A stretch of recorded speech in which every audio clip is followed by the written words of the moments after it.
Le colis est arrivé sans adresse de retour, juste un timbre neutre et son nom tracé à l'encre noire. À l'intérieur, 7 supports numériques, alignés dans du papier de soie froissé, aucune note explicative, aucun accompagnement. Juste un silence qui semblait attendre d'être rompu. Julien les a posés sur le bureau en chaîne. Il a branché le lecteur. Le premier clic a résonné comme un déclic dans une chambre vide.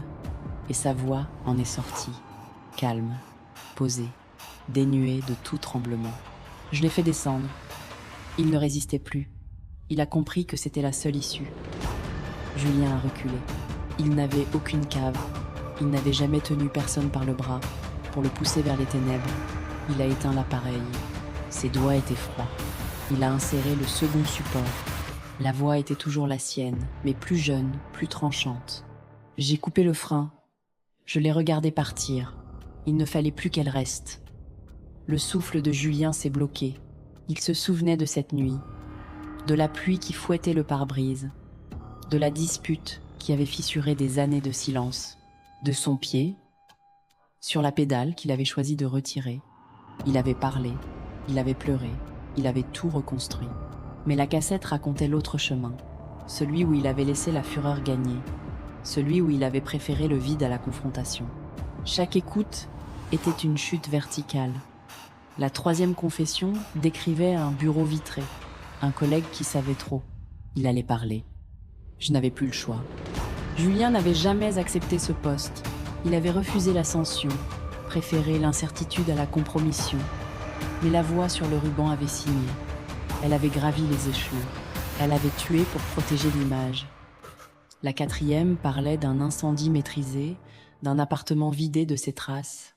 La cinquième évoquait un quai de gare, une signalisation sabotée, un homme resté immobile tandis que les wagons déviaient de leur route. La sixième murmurait des mots, sur une falaise, sur un enfant qui glissait, sur une main qui s'était ouverte trop tôt, trop tard, trop définitivement. Je suis celui que tu aurais été si tu n'avais jamais hésité. Julien a retiré les écouteurs. La pièce tournait autour de lui, lourde, saturée d'une présence invisible. Ce n'étaient pas des crimes commis, c'étaient des crimes possibles, des vies parallèles, forgées dans les interstices de ses choix. Chaque décision qu'il avait prise, chaque bifurcation qu'il avait évitée, chaque courage qu'il avait assumé, ou chaque lâcheté qu'il avait refusée, avait donné naissance à un autre lui, un lui qui avait foncé, un lui qui avait fui, un lui qui avait trahi, un lui qui avait aimé jusqu'à la destruction. Et chacun avait fini par franchir la ligne rouge. La violence n'était pas un acte isolé, c'était l'aboutissement d'un chemin qu'il avait refusé de prendre. Il a reposé le dernier support. Le silence n'était plus un vide, c'était une archive. 7 versions de lui-même, confinées dans du plastique. Il n'était pas un meurtrier, il était un survivant de ses propres possibles. Chaque renoncement l'avait préservé de ses destins sanglants. Mais le prix était lourd. Vivre avec la conscience que la paix n'est qu'un équilibre fragile, un fil tendu au-dessus d'un abîme. Il n'a pas appelé la police. Parce que les crimes n'avaient pas de lieu physique, ils existaient dans les plis du temps. Il a rangé les enregistrements dans une boîte en bois ciré, les a posés sur l'étagère la plus haute et a fermé la porte du bureau. Le soir même, il a écrit une phrase sur une feuille blanche. « J'ai choisi. Je vis avec ce choix et je refuse de regretter les ombres. » Il a allumé une lampe. Le tic-tac de l'horloge a repris son cours. 7 versions de lui dormaient dans la boîte. Mais une seule respirait dans la pièce.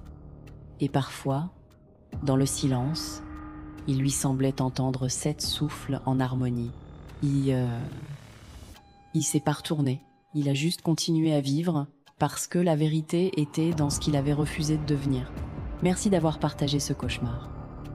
À très vite, dans l'ombre du prochain secret.